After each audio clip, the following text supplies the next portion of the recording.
is Dr. Mark View, MBE, the chairman at UK Government BIM Task Group, chairman Professional Construction Strategies Group, chairman of Building Smart UK. His great track record of delivering successful process and technology-driven business changing programs from within the engineering and construction industry. Dr. Mark View, we welcome you.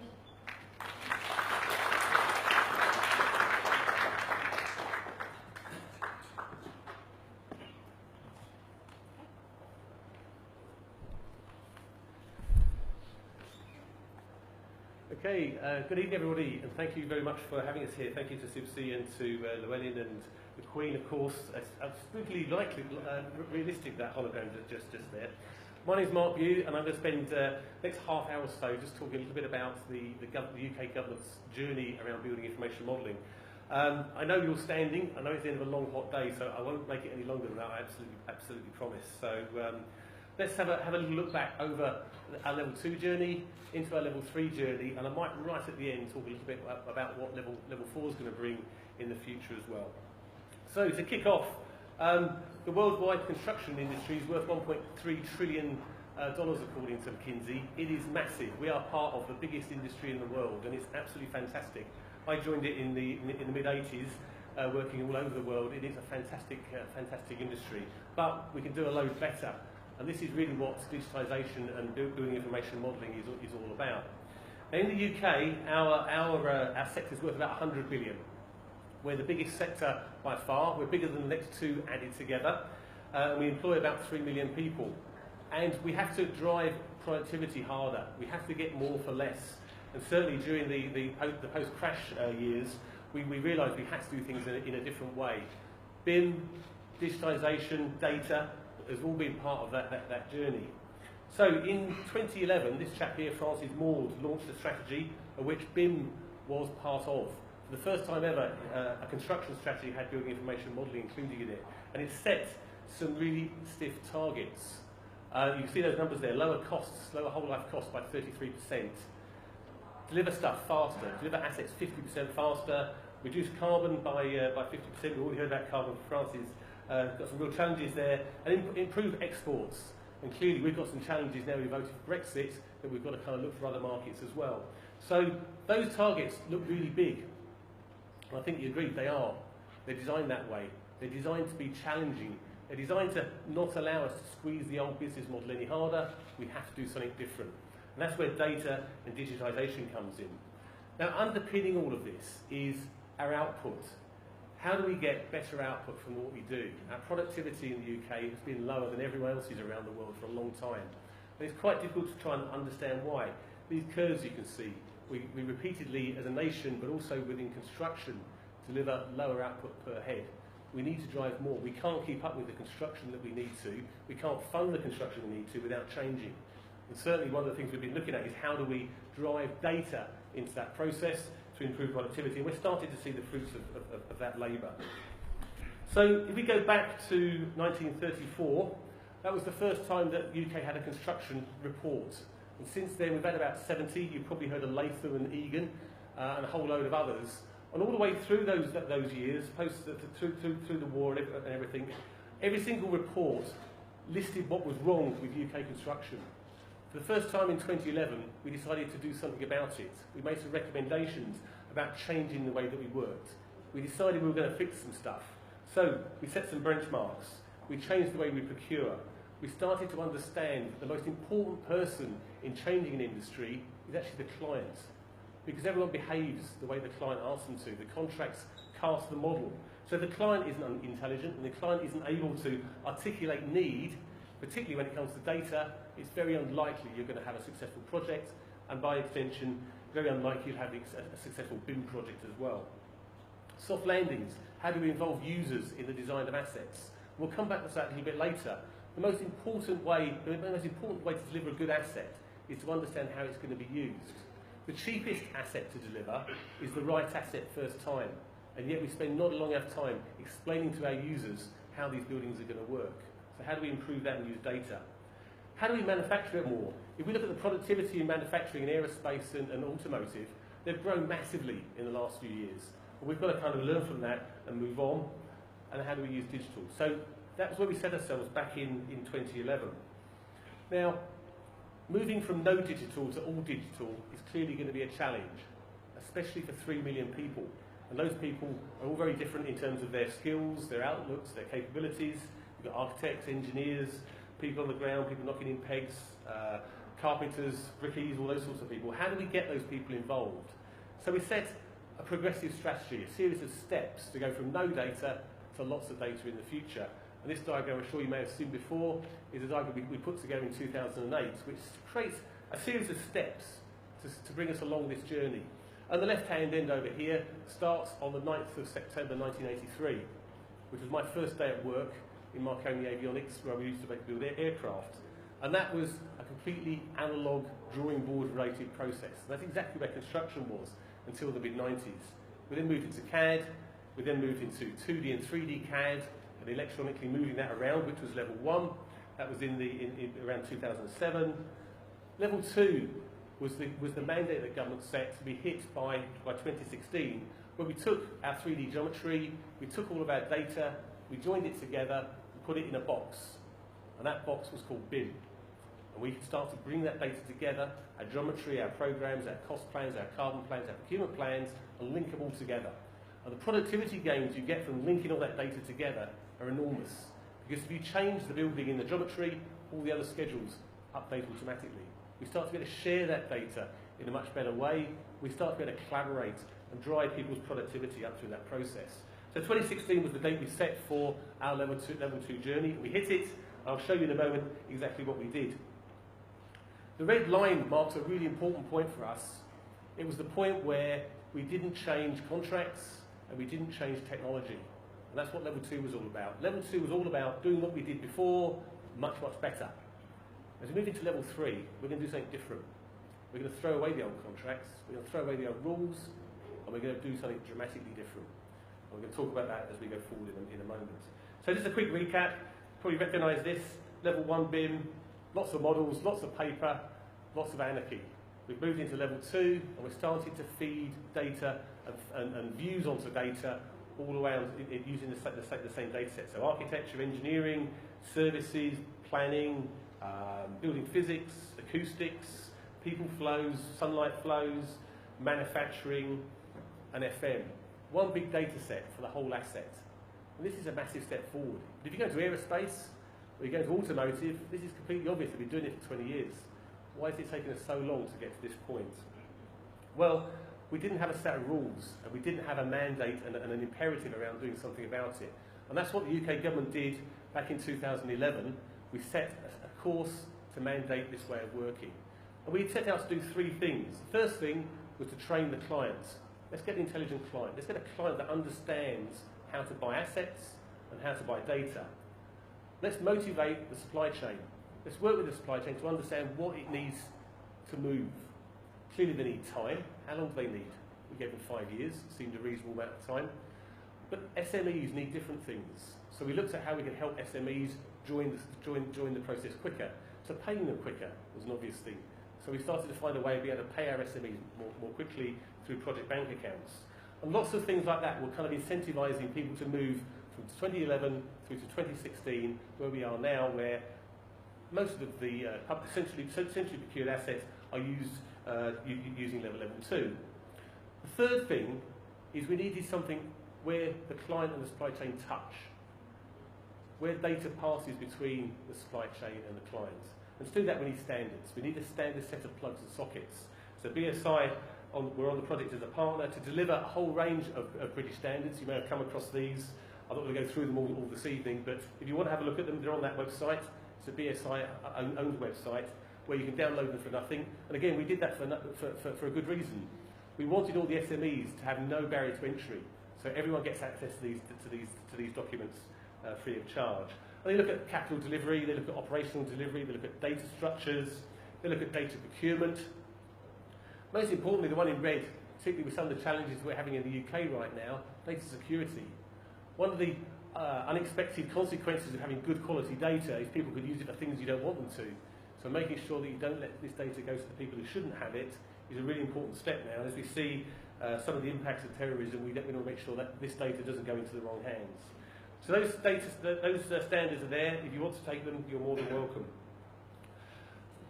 I mentioned clients a moment ago. Now, being a client, I've been a client, a contractor, a subcontractor and a designer in my career. By far the hardest role is being a client. Everyone expects you know everything. So it's really tough to make sure that you're in front of the game. So one of the things we did is we developed some techniques with our clients, and there's an example here, a case study with the Ministry of Justice, where we unpacked exactly what they did. This process chart, I know you can't see it, I don't want to see it today, but that's the end-to-end process for delivering a prison. 5 years, and you can see some little red dots across the screen there. Those red dots are big decisions.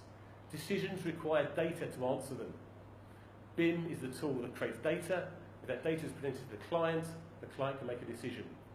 Typically, the MOJ were making decisions 3 months late because they had poor information, they had late information. With BIM, they had the data straight away. So 5 decisions, 3 months, you saved a year before we even started. If you remember, one of our targets is to save 50% of our program. So just by using data, I'm saving 20% of my target already just by making better decisions. It's quite easy to see how you can start to improve. We also started to look at how to manufacture products. And you see those prison cells there, they're actually manufactured products, effectively a kind of a Lego kit of components that goes together to make up these various cells. Before we did this, the average number of cells that were designed in a prison were 8.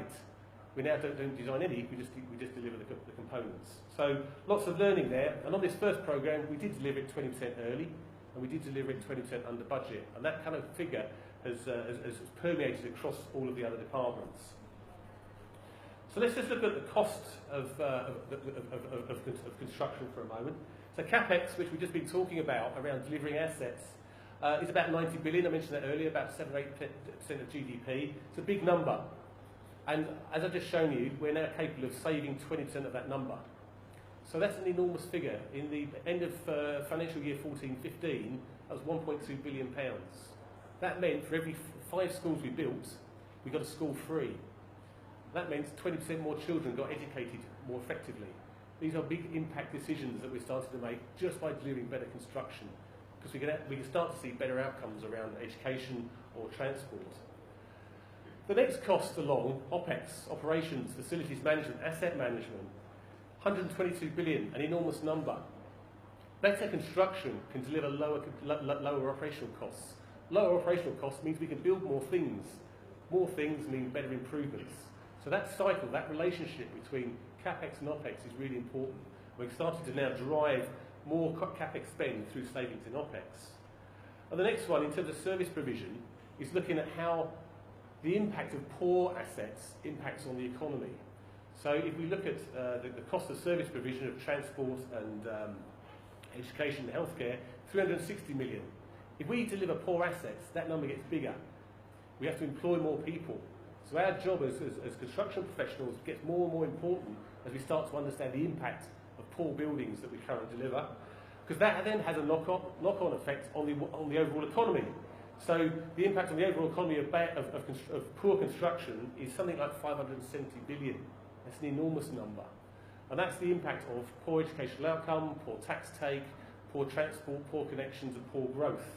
All things that we're in control of improving, and data is starting to help us understand and unpack some of those numbers. So to do that, we're starting to stray out of construction into cities. And that's no accident. We live in cities, and we consume our services and our assets within cities. So one of the things that happened last Christmas is I inherited the team from DCMS who are responsible for delivering the smart city standards. So again, BSI have been working with us to deliver a whole raft of city standards. Again, they're available on the website for nothing. And we've added in some extra things, security being one of those over the last few months. And what we're going to do by the end of 2018 is we're going to converge the BIM stuff on the left with the Internet of Things stuff in the middle, measuring, with cities on the right. So by the end of 2018, we'll have an end-to-end building information modelling, asset management, asset measurement, and outcomes measurement set of data. A massive step. It won't be perfect, because it'll still be at level 2, but it will be the ability for local authorities to start to query what's going on inside their assets. And that's fantastic news, because it allows us to start to learn how these assets are being consumed. Because as design professionals, we don't know enough about how the public and the communities consume our assets. And I'm going to come back to that in just a moment. I mentioned also manufacturing. I want to go back to that just for a minute. Manufacturing is a big clue in how we're going to drive up productivity. I mentioned the impacts of automotive and aerospace particularly. And we need to see those kind of improvements within construction. The MOJ project I showed you was a first test. It was our first exploration in understanding how componentisation could work and how we could start to sell components within a market. So if you were in a BIM tool and you could connect to an Amazon for building components, you could start to procure from your model directly. If we could create those kind of markets, we could drive up unit volumes and drive down costs, and again we start to get better outcomes. So the Construction Products Association have been working with us and BSI to develop a set of standards, but also something called Lexicon, which is a data dictionary that allows manufacturers to connect to BIM. Manufacturers have lots of different types of data, they connect to the dictionary, and BIM sits out the other side and you can connect into that data set. So if you want to buy window frames or escalators or light fittings within your BIM tool, you can go and collect that data and use it transparently. And again, that's free to use, and those websites are where that information is. So Level 2 project kind of came to a kind of mandate conclusion in 2016. We're carrying on in terms of legacy and support at the moment. But I just thought, just to finish off Level 2, it's worth looking back at a few of the successes. So £16 billion, Crossrail, the biggest project in Europe. Level 2 project, on time and on budget. Fantastic example that we can demonstrate where we've delivered these programs on a massive scale. And I think a real achievement to have a look. But if you look at the wider issues around metros, the Level 2 standards, the BSI standards, 1192, are now in use on more metro projects around the world than aren't. So Hong Kong, New York, Singapore, Melbourne, Sydney, London, Crossrail 2, High Speed 2, High Speed 3, all using UK standards for delivering their assets, started to drive out these kinds of benefits. But most projects don't look like that. They look like this. The average size of a UK government construction project is about £4.5–5 million. So their schools, their prisons, their hospitals, their roads, their housing schemes. And all of these people, all these departments have taken part in the delivery of this new data set and this new method of way of working. And the little curves you can see on the right-hand side over here demonstrate the savings. Each of one of those curves is a department, starting from the spending review in 09–010 through to 14–15. And they've saved between 12 and 20%. So as I mentioned a moment ago, £1.2 billion at the end of 14–15 is a massive number in terms of saving and in terms of being able to improve and plough that money back into the market. We've also been working overseas. So the EU BIM Task Group was a project we set up a couple of years ago. It's got 26 of the 28 nations in there now. And they're all working together to start to use BIM across the whole of Europe in a common way. Clearly we're a bit challenged around the Brexit conversation now, but we're still working with the European colleagues to drive up the use of data. Same in Latin America, Brazil, Chile, Mexico. We had MOUs signed in the last couple of months, and in Japan as well. We're really keen that we can do the same with Hong Kong and China as we go forward, because we want to export, but we want you guys to export as well, so we can move things around in a more collaborative way. So Level 2, been a really interesting success. Really happy for you to share the knowledge. How you apply that to your markets is up to you. You need to apply it in your own way, but certainly the knowledge is free for you to use as you wish. Going forward into Level 3, we had a big announcement in March 16. George Osborne, the Chancellor, then stood up and announced Level 3 was going to be a sponsored project, and we were going to be funded to deliver the next generation. And this is a big jump, as I said earlier. This is doing something different in a different way. We set a new vision that was much broader than just buildings and just assets. It's about people. People consume assets. People are the reason we build stuff. So we need to start to consider more about how people consume their assets and use them, and how we start to understand well-being and carbon and all those sorts of things, and also how we open markets, how we grow competitive markets. Because if we don't deliver high-quality assets, we have in effect a massive break on our markets, on our nation's markets. So here are a few examples. I like the one in Scotland here. Train delays in Scotland cost the economy 85 million. Enormous number. How many schools can you build for 85 million? Start to think of the magnification costs. Traffic congestion across the UK, 13.1 billion, a third of our budget nearly, spent just with people sitting in cars because we haven't got enough capacity in our highway networks. This under provision of infrastructure can be solved, and we're starting to find ways that we can solve it. But we have to use data, and we have to use that data in a different way. So I mentioned earlier, understanding customers, understanding citizens. As an industry, we're almost impervious to taking feedback. There is no method for gathering feedback out of an asset. We build something, we design something, we build it, 50 years later we demolish it and we do it again. It's a linear process. That can't carry on. No other sector that delivers such complex assets does that. They all have feedback loops. They all measure stuff to feed back into the beginning, routinely, daily almost, maybe hourly or to the minute if you look at aircraft. So measuring what people do and how they consume our assets is really important. Understanding that buildings and existing communities, we currently build a BIM for one building. We need a BIM for every building. The buildings need to talk to each other. They need to understand the impact of each other. If I've got a school or a station, I build 20,000 homes next door to it, it's going to have a massive impact on it. We can predict that mathematically and start to use that feedback systematically. As I said earlier, we're almost impervious as engineers and architects to taking feedback. We've got to find ways of using data to feedback to allow us to improve the breed. We've also got to start to understand the hierarchy of how things are delivered. Buildings live in an ecosystem. We've got the built asset, we've got asset systems which bolt together. It could be local education authorities, it could be local health authorities, it could be transport systems. It could be multimodal transport systems, walking, autonomous vehicles, buses, taxis, cars, etc. Boroughs and communities, regions and cities, the nation itself, Europe, the world. They're all beginning to become connected in some way. And how do we start to understand that connection around that? If we go back up to the building itself, and we go and look inside a building, some of our buildings, as I mentioned a moment ago, are massively complex in pieces of machinery. How do we start to understand how they work? If we look at a hospital, it's a black box, poorly people go in the front, fixed people come out the other end, hopefully you don't drop out the bottom, and inside that is a process of waiting rooms, treatment rooms, consulting rooms, operating theatres, wards, waiting rooms, car parks, off you go. If any part of that fails, or part of the ecosystem around there fails, you get a poor service. If you get a poor service, it costs more money. One of our partners who we're working with is a company called ARM, who design silicon chips. If you've got a smartphone, it will be full of ARM silicon chips. They're currently working on IoT sensor chips to go inside syringes so that doctors can start to understand how their operating theatres work. So we're going to start to be able to understand the atomic delivery of a service all the way from the syringe out to the region and city across the nation. It's a massive data set that we'll start to understand.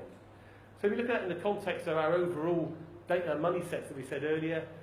Down the left-hand side, with our planning and briefing, we've got our 90 million, 122 billion in asset management, and the 360 billion in terms of service delivery. We need to start to drive those numbers down. We need to start to use systematic feedback, as I said earlier. That feedback is the data we need to really understand what's going on. And we need some clever mathematicians here. We don't yet understand that data, and level 3 will start to understand that. On the left-hand side, have we got any architects here? Yeah, a couple? Okay. Do you like taking briefs? Yeah? Most architects don't anymore, and most clients don't really understand what they're delivering. So this left-hand end is really critical. We need to start to understand how we can work with our clients much more effectively to deliver the right assets we need. Because planning and briefing is the key to using data, is the key to the benchmark of delivering better assets. And planning, town and country planning is a good example of this. We currently plan in complete isolation. So hospitals and schools and housing, all completely separate. We need to plan together so that we can understand the impact of housing, transport and education on each other. Joined up planning we'd call it, but we need to start to understand how that all works. We'll be working with Ernst & Young as part of the strategic planning process, and we think if we start to bolt this together, we can add to our 1.6 billion of savings by 2025 to get to the point of roughly 2.7% of GDP. A massive saving again that we can plough back into delivering new assets. And that's the prize that we're looking at within level 3, a massive prize. Now I said, as we kind of come towards the end, I'll talk a little bit about level 4. I'm not going to talk much about it, but I can say that Cambridge University are running a project at the moment to start to understand what level 4 might look like. And they're working with policy people, industry and academia to start to understand how people work as an ecosystem within our built environments. So by the time we get to level 4, we'll know much more about how people consume assets and how they live in communities as a whole. But that's very early stages. We need to, I think, start to understand more about the physical assets before we deliver the social assets at the same time. But we have started, so quick heads up on that. We've also started setting up the delivery mechanism for level 3 as well. So there's going to be a new company called Digital Built Britain, and it will be based up in Cambridge, and the blue boxes here will be the delivery agent for that programme. And it will be delivering all the things I've just been talking about in terms of data assets, security assets, mathematics around data and around feedback, but it'll also have a separate chunk looking at driving up the quality of data. And one of the biggest problems we've got at the moment is poor quality data. We need to drive up that quality so that we can start to transact it. The banking sector and the pharmaceutical sector have very high quality data. We tend to have very poor quality. So BSI are going to be helping us. We basically set up a RegTech market for construction data. And the third blob there, the green one, is going to be a manufacturing facility based in Coventry where we're going to industrialise what we're doing. So they're going to take the data sets, the data techniques, industrialise them and then take them out to the market. So a big project in terms of pulling that together, over £200 million worth of investment, public and private. So just to close out, the 6 things that we're going to be looking at. We're building an information framework to enable an end-to-end delivery of service, not just buildings. This is a massive scope growth in terms of where we were before. We're growing a new commercial model. I didn't talk much about commercial. I did mention Amazon, but we're developing new commercial frameworks to deliver these assets. We're going to start to build new cultural relationships as well. I mentioned briefing earlier. The ultimate tool for briefing has got to be Facebook, where we can share information through the community. I've yet to see anyone take a brief on Facebook, but I think in the next couple of years we'll be doing that. Training. We've got to have more skills. We don't yet have the mathematicians to do some of the things we want to do. We've got to grow those. We're working with the Alan Turing Institute and Cambridge again in terms of growing those, but we need to develop those in the future. I mentioned also security. Security is becoming a bigger issue everywhere. Data is making that a bigger issue. It's making it more transparent. We want to be in a transparent society, but also we need to be in a safe society as well. How do we make that work? And finally, growth and jobs. We have to continue to grow, particularly within the backdrop of Brexit. So that was a very quick run through level 2, 3 and 4. I hope it was useful, and if there's any questions, thank you very much.